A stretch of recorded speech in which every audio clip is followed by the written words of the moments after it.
Alright, what's going on guys, it's Jeff. I think we shaved a little bit too much, but apparently someone made a video on me, some guy named Mattsuki. I thought we'd react to it. Disclaimer, I do not hate Jev in any way. This is just a video game, and I thought I'd say this just in case because I have been blocked in the past by people I've made videos on, even though I put disclaimers in those videos too. But hey, let me know if you agree with me or just critique my own points in the comments below. It's fair game down there. Join the battlefield. Just don't crucify me. But this is another hot take around MW2 that I'd love to take a deep dive into. Bon appetit, enjoy.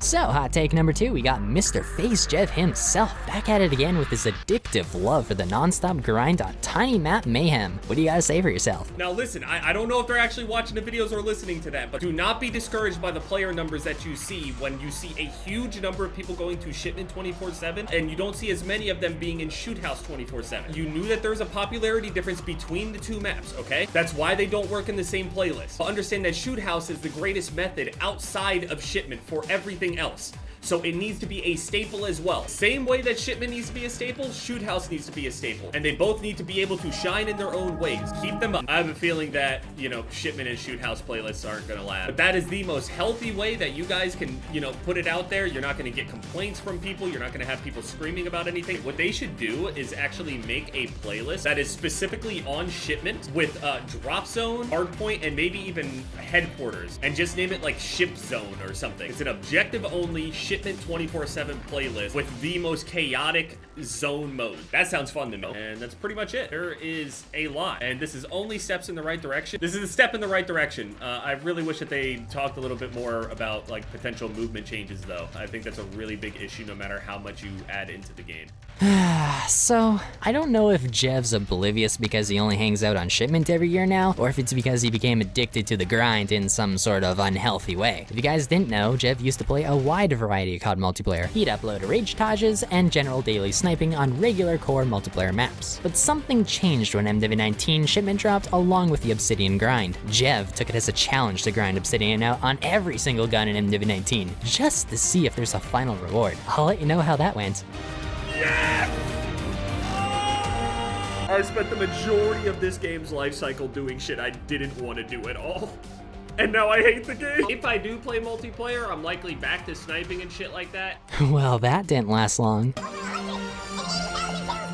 If I'm looking at Damascus versus Dark Matter, Damascus was already more difficult, and that takes around, what, 2-3 weeks, something like that? This has taken months. On Shipment, guys. Months on Shipment for the exact same Obsidian camo. When I say Shipment ruins COD multiplayer, because I do say this in a lot of my videos across my channel, this is exactly what I'm talking about. Like, I can't even fathom the idea of going for Obsidian on every gun in MW19 outside of Shoot the Ship playlists. And this man just wants the exact 1-to-1 grind in MW2, MW3, and future Infinity Ward CODs going forward. Same way that Shipment needs to be a staple, Shoot House needs to be a staple. If this grind took months on Shipment, I'd expect it to take at least double the effort on MW19's core maps because no one was getting consistently higher than 25 kills on that game's regular 6v6 maps. You're getting like 35 up to 100 plus on Shipment per match, and Shipment always makes it to the score limit before the time runs out. I can't really say the same for the rest of the maps in MW19, but it hurts core 6v6 multiplayer, and here's why. No one complains about the camo challenges taking too long when Shipment exists. If Shipment didn't exist on MW19 and Vanguard, we as a community would have hammered down on challenges taking too long in actual multiplayer. Well, we did complain anyway, and Infinity Ward actually did make changes going into MW2. Very good 6v6 changes, by the way. You see, MW2's camo challenges are easier than ever before. Literally 4 challenges per weapon, and each single challenge unlocks the camo for your entire arsenal. You see this list on MW19? 120 whatever kills for 1 cluster of camos? Yeah, you gotta do that repeatedly for every single weapon in the game. That system's gone. This new one in MW2 keeps things fresh and it feels great. That is, until Shoot the Ship came back once again and became the significantly easier mode to unlock camos in.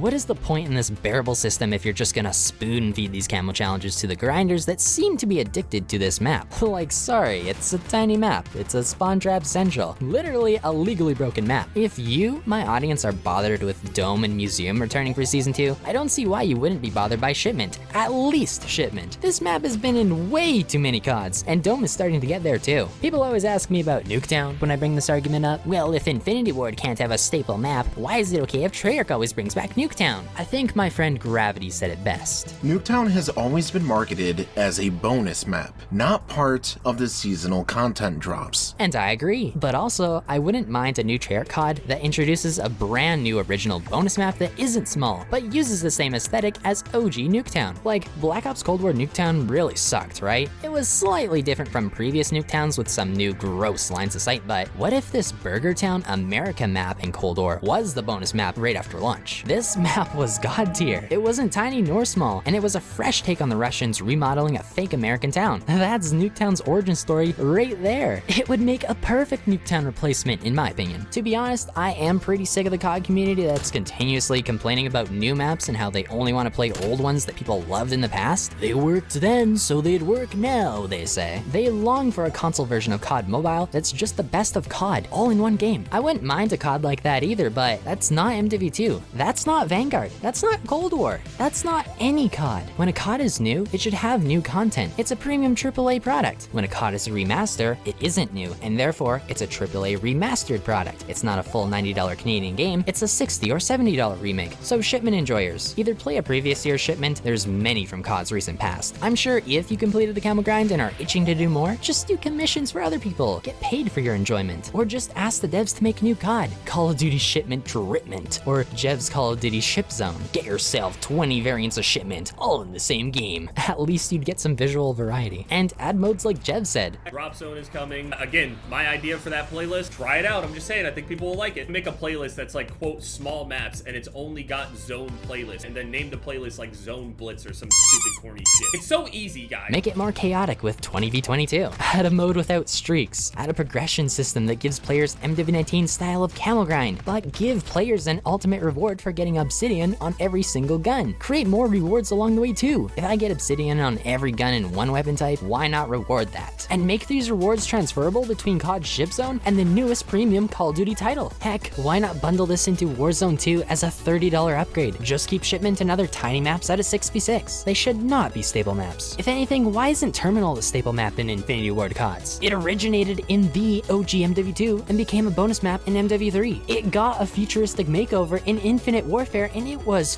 fire. People were begging for it back in MW19, and when it never came, we thought, man, I guess Shipment was in the original COD for MW, so that's why it's in MW19 instead of Terminal. But surely Terminal will be the bonus map in MW2, just as Terminal was from the original COD MW2. Okay, guys, come to think of it, MW2 didn't get a bonus map. MW19's was Shoothouse, Cold War's was Nuketown, Vanguard's was DOS House, but MW2 didn't get a Season 0 map. Very strange. Considering the fact Terminal's already in the game, I feel like that should have been in Season 0. It's also not a tiny repetitive map, just saying. So that, Jev, is why I think Shipment hurts COD multiplayer. I've listed my alternatives that I'd be okay with, but on Shipment, challenges are merely spoon-fed objectives. Shipment gives you a false impression of pacing. It's a map broken to the point spawn traps are enjoyable. Spawn traps, enjoyable. Dude, like, if you don't want to play COD, if you want to relax, if the guns take too long to level up, why don't we just ask the devs to make leveling up guns faster? I'm gonna assume there's a challenge for these 3 kills or 10 kills or something like that in a match. Hopefully it's not completed matches. Hopefully they'll let us just back out. That would be great. The issue is for that kind of challenge, it's likely that the Shipment playlist will be gone, and then they're gonna have us trying to do that challenge on like Dome 24/7. Oh right, it's because Shipment exists. There's no need to ask for change when Shipment's the path of least resistance to unlocking the challenging rewards. Just don't play Shipment, Mattsuki. Dude, I want the rewards to mean something. I want Orion and Polyatomic to mean I played MW2, not that I grinded Shipment like 95% of the other players. Don't you see how this defeats the purpose of equating any worth, any skill to these camo rewards? At least Nuketown isn't Shipment, but it's gotten old too. Shipment nor Shoothouse deserve a place amongst COD 6v6 as staple maps. I'm sorry if you disagree. Jev, your take is horrible, and I gotta staple it in F tier as well. Dude thinks Shipment and Shoothouse deserve to be staples in COD. Meanwhile, Terminal was the iconic map from the OG MW2 trilogy. Just... I don't know how on earth you thought this roadmap was a step in the right direction. Modern Warfare 2 multiplayer, this is what we look for. 5 new weapons is pretty great, just as multiplayer maps, but you assume everything on here is supposed to be new, and then you just go and put this old thing in. It's just weird. Really, you're not gonna get people to believe that this is a new map or something. It's just not gonna work like that, sorry. And this is only steps in the right direction. Hope that they continue listening. I'll obviously leave a link to your video down in the description if anyone wants to check out the whole thing too. But without further ado, I hope you all enjoyed. If you want to drop a like, that would honestly make my day. Shout out to Grvxvity for making it into the video. His channel will also be down below. And I'll see you guys in the next one, where we'll be covering Prestige's Keys hot take next. So, peace out, homies. You don't need to camp.